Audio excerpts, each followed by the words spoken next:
近来太后召我入宫商议婚事，我连日心绪难平。一边是父亲与先帝早年定下的太子婚约，一边是素知太子殿下心系柳氏如意，东宫是非盘根错节的传闻，再加感念顾家旧日收养赵父之恩，牵挂着甘泉殿养病的顾衍周。他本是沈氏遗孤，自幼被镇南将军顾家养在膝下，随了顾姓，少年时随父出征重伤，便一直困在深宫养病。夜里忧思辗转，竟堕入一场沉重的梦魇。梦里是冷寂的东宫，我握着凤印，却形同虚设。六宫之权旁落，满宫只知柳氏，不知太子妃。年幼的孩儿站在身侧，怯生生问我为何父皇总不来看我们。我张了张嘴，答不出一句话。梦里还浮现出先帝御座前的画面，他语气疲惫，带着几分不耐。如意性子妥帖，能替景琰打理好后宫，你是正妃，当有容人之量，多忍让些。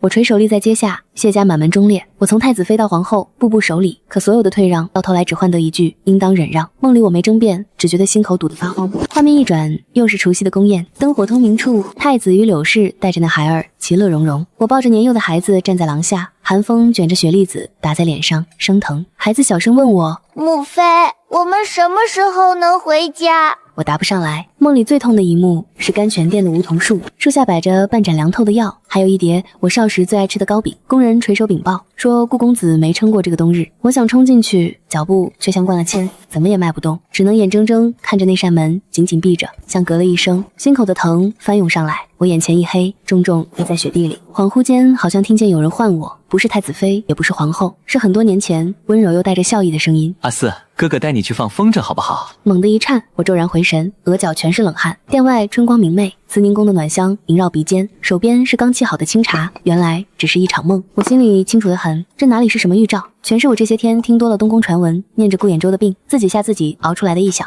可梦里的冷遇、委屈、辜负与迟来的悔恨，全是我顺着当下情势推想出的最坏结局，像一道惊雷劈在心头，让我瞬间清醒。这条路委曲求全，难有善终，我绝不能走。云四，云四。太后娘娘正笑盈盈地看着我，天子坐在榻边，手里端着一盏茶。我浑身僵住，太后还在，天子还在，这不是梦魇深处的凄凉光景，是慈宁宫，是我16岁这年刚行过及笄礼，太后亲自敲定太子妃人选的日子。方才的惊梦虽只是臆想，却像一场刺骨的警示，敲得我心神俱震。这孩子怎么说着话就走神了？太后笑嗔一声，又慢悠悠开口：哀家问你呢，你喜不喜欢景琰？愿不愿嫁给他做太子妃？轰的一声，耳边像炸开惊雷，就是这句话。从前我心中对太子存着少年时的模糊好感，若今日红着脸点头应下，往后便要踏入那盘根错节的东宫，在忍让与冷遇里耗过一生，重蹈梦里的覆辙。我浑身控制不住的发颤，心底却愈发清明。现实里，太子偏宠柳氏早已不是秘闻，我若入东宫，不过是揣着正妃的名分，过着委曲求全的日子。云溪，天子察觉不对，放下茶盏。你这是怎么了？我屈膝跪了下去，膝盖磕在金砖上，发出一声闷响。陛下，娘娘。我的声音带着抖，却异常坚定。当年婚事不过口头之约，臣女心中另有一桩婚约。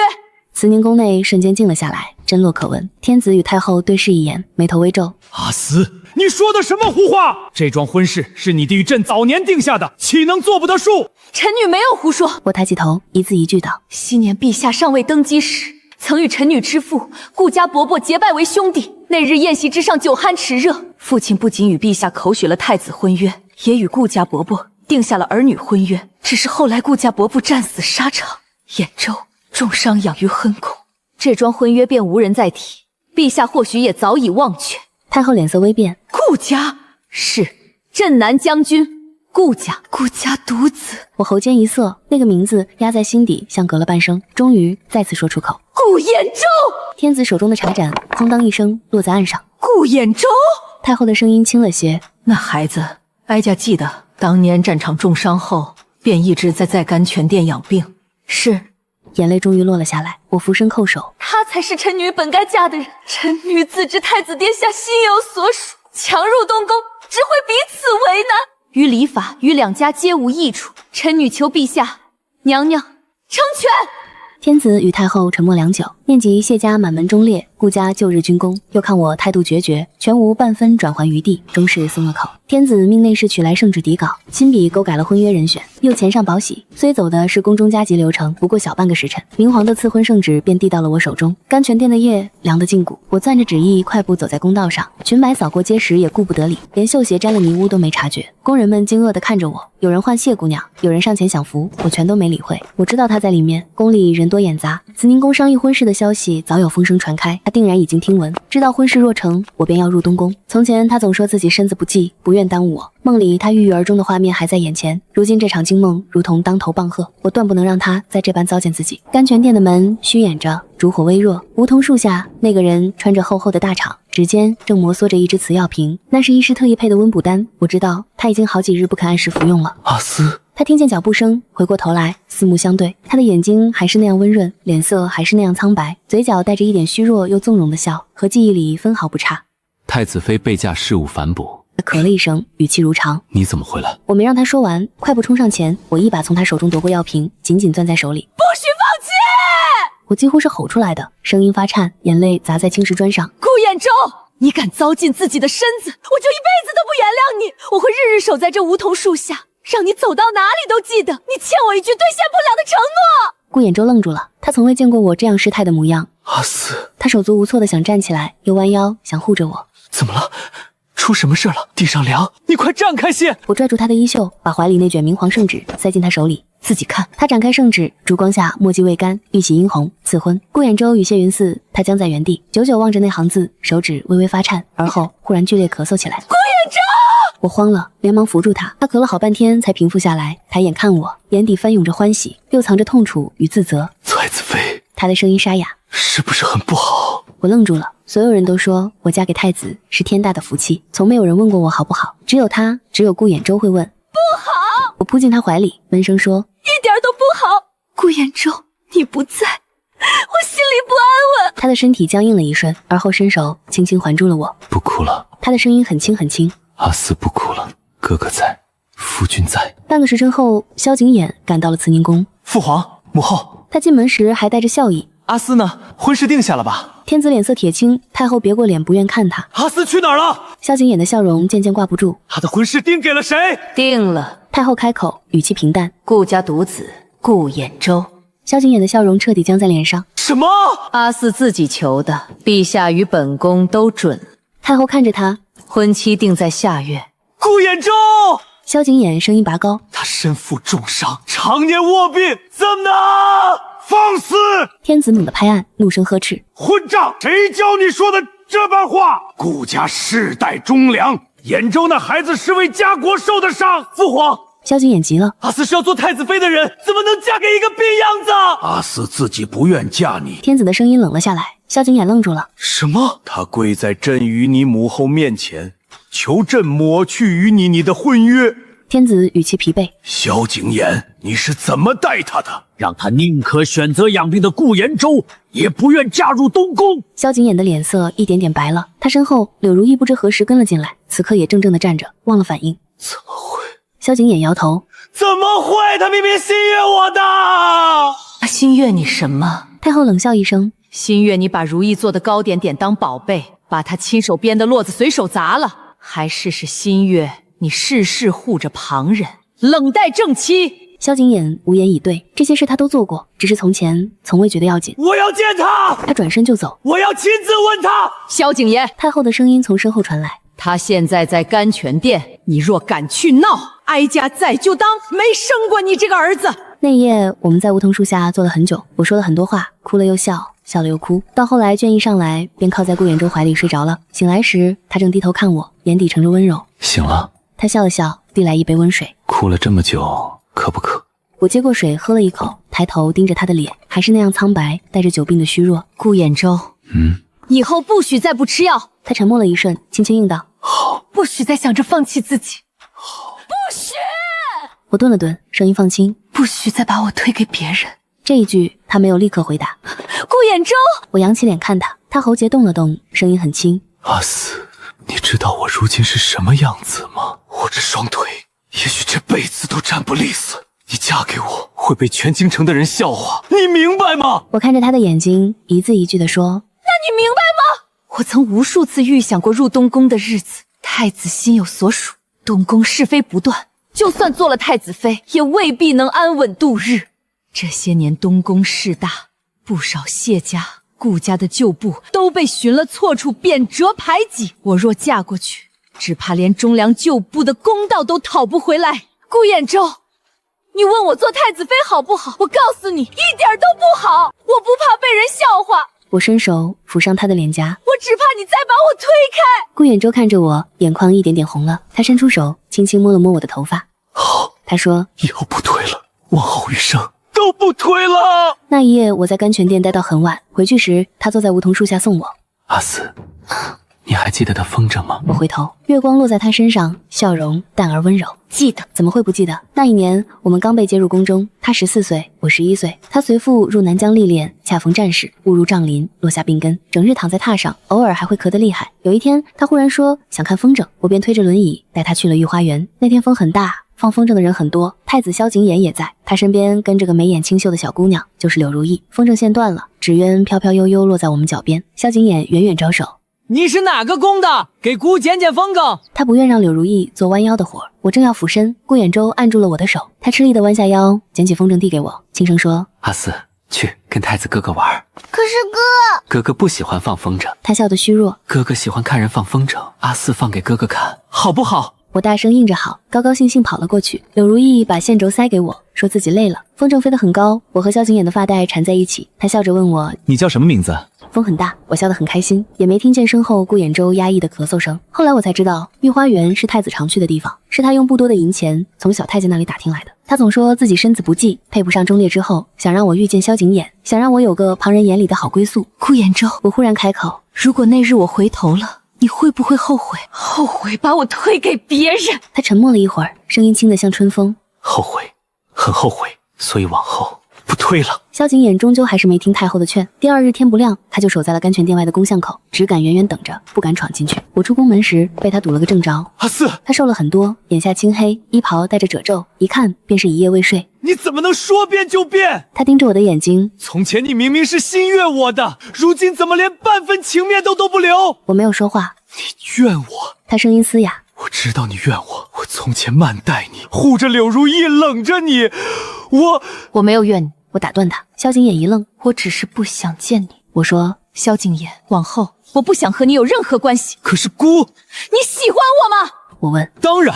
那柳如意呢？你喜欢她吗？他顿住了，答不上来。你看，我笑了笑，语气平淡。你连这个都答不出来，可以废了他。然后呢？我看着他，废了他，娶我。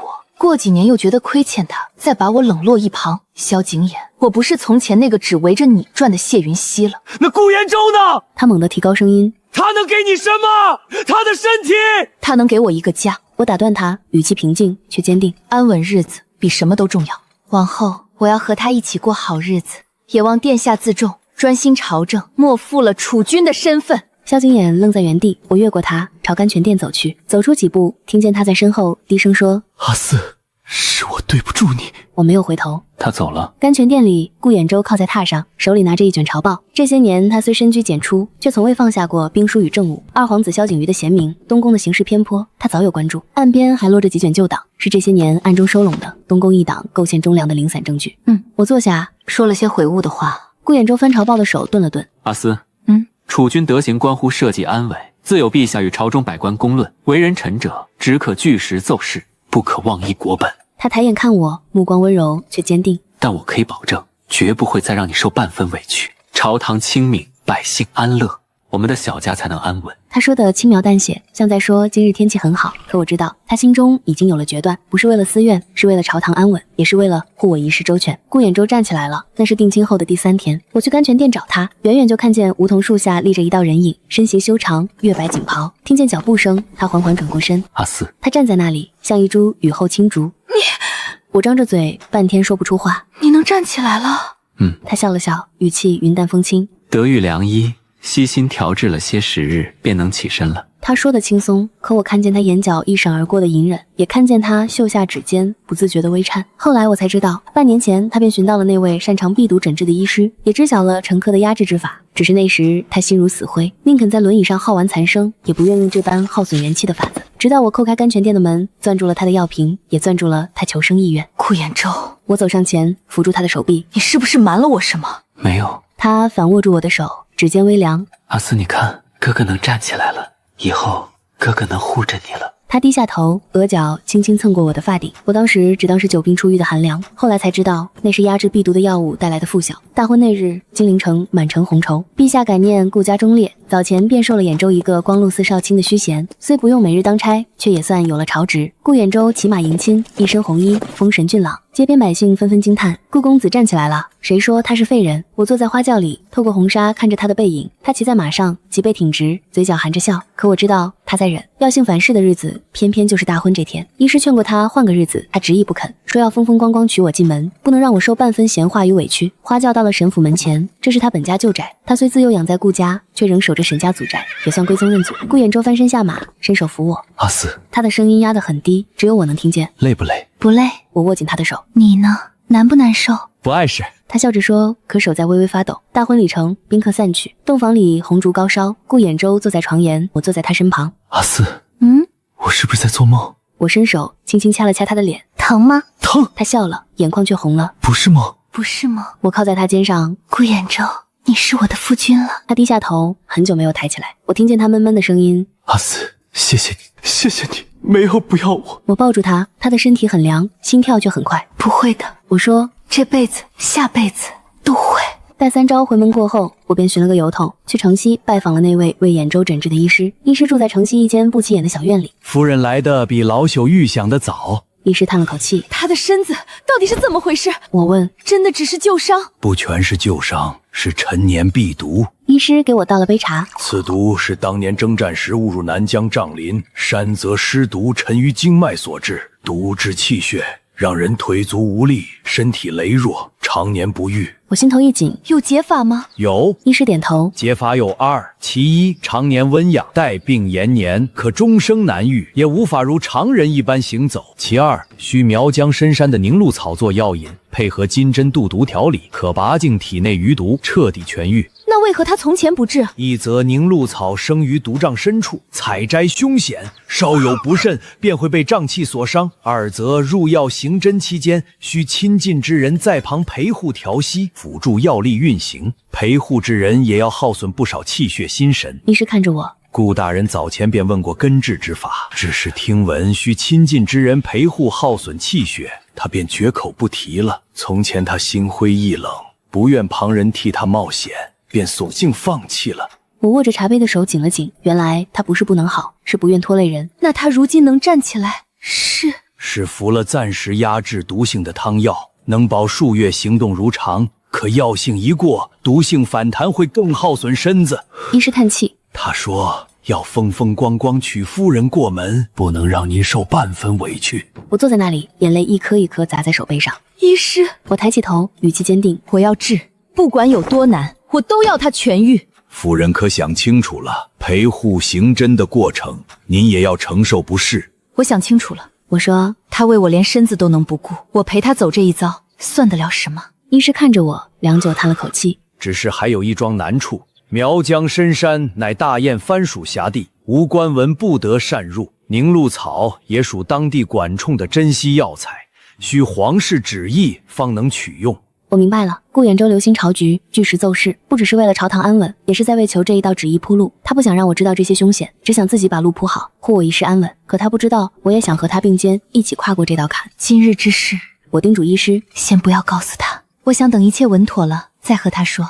萧景琰近来行事愈发失当，成了金陵城人人议论的话题。太子先是请旨，请将柳如意升为东宫侧妃，迁入偏殿主位，被太后驳回，又在朝堂之上言行失当，被天子当众训斥。最离谱的是，他日日去慈宁宫外长跪，求太后让他当面向我致歉。没人知道，天子本就有咳疾旧样，开春后时好时坏，朝中事务多，交与太子与二皇子协理，根本经不起这般折腾。太子殿下，您这是何苦？宫人劝他，姑要当面跟阿四说声对不住。他眼神落寞，姑知道他不愿见姑，可这件事是姑做错了。太后终于烦了，差人把他叫了进来。我正在殿内陪太后说话，阿四，叫顾夫人。太后冷声打断他，萧景琰一僵，看向我的眼神带着痛楚。顾夫人，姑知道你怨我，可你不能连一句道歉都不肯听。姑祖从前对不住你。殿下言重了。我抬眼看他，婚嫁之事本就是你情我愿，臣女另择良配，是臣女自己的选择，与殿下无关。殿下与其在此纠缠，不如用心朝政，莫负了储君之责。我站起身，正要告退，又顿住脚步，回头道：殿下若真心悔过，便该约束身边之人，莫让宵小之辈借东宫之名行构陷之事。从前顾家旧部、谢家旧将受的委屈，殿下也该查一查，还忠良以公道，才是储君该做的事。萧景琰张了张嘴，满脸错愕。我转身便走，一只手掀开帘子，顾衍舟走了进来，一身官袍，眉目温润，却带着不容置疑的气场。他站到我身前，看向萧景琰：太子殿下，臣的夫人已经说得很清楚了。萧景琰盯着他：你敢对顾这般说话？臣不敢。顾衍舟微微颔首，语气平淡：臣只是想提醒太子殿下，这天下是陛下的天下，更是天下人的天下。为君者，当以社稷为重，以私欲为轻。殿下这般纠缠臣妻，传出去，恐失储君体面，亦违礼法规制。萧景琰瞳孔骤缩，最终却只是垂了垂眼。是顾失了分寸。顾衍舟拉起我的手，头也不回地走了。几日后，柳如意在宫门口拦住了我。谢云溪，她瘦了许多，眼眶凹陷，眼神却依旧锐利。你赢了，满意了吧？她说：谈不上输赢。我说：各走各的路而已。各走的路。柳如意冷笑：你以为太子是真的悔悟？他不过是放不下谢家的家事。若你不是谢家遗孤，这些都不重要了。我看着她，柳如意，我已经嫁了人，往后与东宫再无瓜葛。你守着你的日子，我过我的生活，互不相干最好。你就这么甘心嫁给一个病秧子？她盯着我：你明明可以做太子妃，做未来的皇后。我想要的从来不是皇后之位，我淡淡开口：是安稳度日，是真心相待。这些东宫给不了，太子也给不了。柳如意的脸色变了又变，最后咬着牙说：等着！宫宴之上，我自有办法闯进去求陛下和太后赐我名分，到时候谁输谁赢还不一定。我没有回头。宫宴那日是天子为贺我们新婚特赦的，出发前顾衍舟替我簪上一只凤钗。今日是不会打太平。他低声说：我知道。怕不怕？不怕。我握住他的手：你在？他笑了：我在。慈宁宫的宫宴极尽铺张，天子与太后坐上首，萧景琰居左侧，萧景瑜居右侧，我与顾衍舟坐在下手，觥筹交错，歌舞升平。萧景琰的目光偶尔会落在我身上，带着歉意与落寞，却没再上前搭话。顾衍舟替我挡了一杯酒，微笑着说：殿下着急不善饮酒，臣替他饮。萧景琰眼神暗淡了一瞬，终究没发作，冷哼一声，自顾自饮了酒。酒过3巡，柳如意始终没现身。萧景琰频频看向殿外，神色愈发焦躁。他一早便知道柳如意想闯宫宴，逼他求名分，本想劝住他，谁知人竟迟迟没来，终是坐不住，起身告退。儿臣失陪片刻，便匆匆离了席。萧景瑜与顾衍舟对视一眼，低声道：顾大人，太子这般行事，终究不是社稷之福。顾衍舟没有多言，只是握紧了我的手。萧景琰是在偏殿被发现的，离席已有一盏茶功夫。太后见他迟迟不归，心中不安，便差掌事嬷嬷去寻。殿下请行醒酒。殿门被推开，掌事嬷嬷刚进门，便惊得倒退2步，连忙垂手高呼：殿下失仪！消息传开，周遭瞬间乱了。阿四，别看。顾衍舟伸手把我的脸按进怀里，不让我去看那难看的场面。可我听见了柳如意的惊呼，听见了天子震怒的呵斥：逆子！紧接着是花瓶碎裂的巨响，再然后是天子倒地的声音：陛下，父皇！一切都在瞬间爆发。萧景瑜第一个冲上去扶住天子，太后晃了晃，被掌事嬷嬷连忙扶住。我抬起头，看见萧景琰跪在地上，脸色煞白。柳如意缩在角落，脸上一个鲜红的巴掌印，是天子盛怒之下打的。原来柳如意执意要闯正殿宫宴，萧景琰赶去偏殿拦他，两人争执拉扯间酒意上涌，举止失了分寸，正巧被寻来的嬷嬷撞个正着。那是我第一次在天子脸上看到那样的神色，不是震怒，是彻骨的失望。天子的声音在发抖：你身为一国储君，竟在宫宴之上酒后失态，与东宫侍妾柳氏在偏殿争执拉扯，举止失度，做出此等有失储君体统之事。父皇，儿臣是被陷害的。谁陷害你？天子怒极反笑：是你自己喝多了酒，是你自己离席，是你自己留她在偏殿。这女子是你东宫的人，你宠了她这些年，朕睁一只眼闭一只眼。可你呢？朕给你定下忠烈之女，你慢待人家；朕给你铺好储君的路，你自己亲手毁掉。如今你还想赖给谁？父皇，闭嘴！天子闭上眼睛，良久不语。殿内只剩柳如意压抑的啜泣声。天子本就有咳疾旧样，经此一事，怒极攻心，当夜便咳血卧床，自此一病不起。太医诊脉后言，是陈年旧疾，欲刺激诱发，伤及根本。太后守在榻前，寸步不离。萧景琰在殿外跪了3天3夜，天子始终没有见他。朝中人心浮动，天子知储君之事不能再拖。第4日夜里，召二皇子萧景瑜与内阁重臣入内，密谈了2个时辰，议定储君废立的章程，定下依祖制朝律，教朝臣合议的规矩。第5日清晨，太后遣人来接我入宫，说天子想见我最后一面。我进殿时，天子脸色已经灰败，气若游丝。阿四，他唤我，声音很轻：陛下，真对不起你爹，也对不起你。天子看着我，眼神里满是愧疚。朕若是早些看清景琰的品性，也不会让你受那些委屈。陛下言重了。不，天子苦笑，是朕识人不清，委屈了忠良之后。他顿了顿，又问：阿西，朕想问你，你恨他吗？他指的是萧景琰。我想了想，如实答道：不恨，只是不想原谅，也不想再有任何牵扯。个人有个人的路，个人有个人的选择，他该为自己的行为担责。天子沉默了一会儿，忽然笑了。好，他说：不原谅也好，朕也不原谅他。那一夜，天子驾崩，遗诏传位于二皇子萧景瑜。诏书中同时列明前太子萧景琰失德诸事，其最终处置交由朝臣依祖制朝律合议，新帝监办。最终朝臣依律合议议定，萧景琰获封齐王，封地齐州，无诏不得回京。萧去东宫一应权柄，没有刻意的报复，没有宿命的裁决，这是他为自己的过错该承担的法度责罚。萧景琰离京那日，天上下着小雨，他来沈府门外求见我最后一面。顾衍周立在门内，并未开门相迎，只隔着门道：殿下，内子不愿相见，您有话便说吧。阿四，他的声音隔着雨幕传进来。姑知道你在里面，姑只是想说，姑错了，真的错了。姑不该慢待你，不该护着柳氏伤你的心。他声音哽咽，姑不求你原谅，只求你往后平安顺累。我站在门后，没有开门。殿下一路保重。我说，到了齐州，好自为之，多思己过，莫再任性妄为。门外沉默了很久，雨声淅淅沥沥，脚步声渐渐远去，消失在雨幕里。顾衍周回到屋内，握住我的手。他走了，不去送送？不去。他低下头，额角轻轻蹭过我的发顶。都过去了，以后只有我们。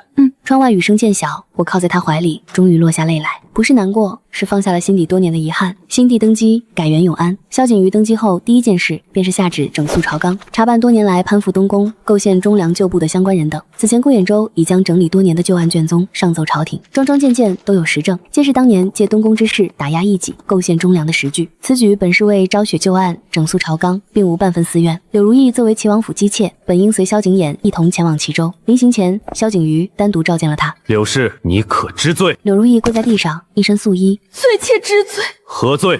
罪妾在宫宴之上与齐王殿下酒后失仪。朕问的不是这个。萧景瑜打断他。朕问的是，这些年暗中构陷谢将军旧部，买通官吏，设计离间朝臣，这些事你认不认？柳如意猛地抬头，脸色煞白。陛下说什么？证据都在朕手里。萧景瑜看着他，桩桩件件都有雨丝查实的实证，你不必狡辩。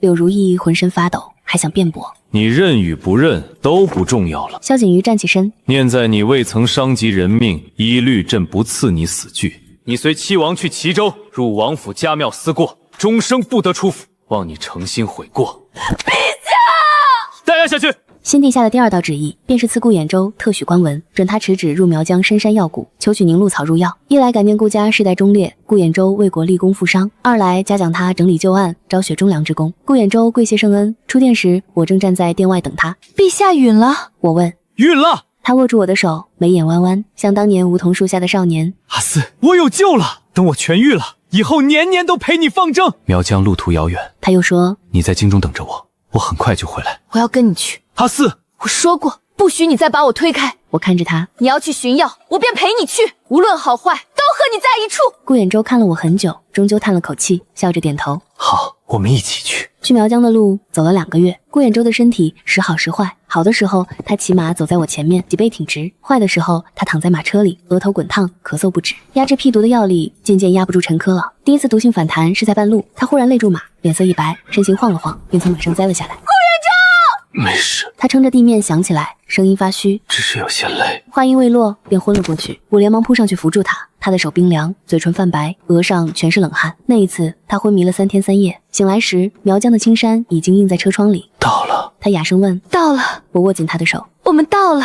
京城的医师早前便修书给苗疆的同门，托他在山脚下接应我们。本地医师早已等在那里。顾大人，凝露草生于山顶药谷之中，只是此去毒瘴弥漫，凶险异常。您这身子怕是扛不住瘴气侵体。我去。阿斯，顾衍周立刻皱眉。不行，太危险了。你在这里等着我。我看着他，语气坚定。从前都是你护着我，这一次换我来。医师会护心丹给我，全程有人陪同，不会有事的。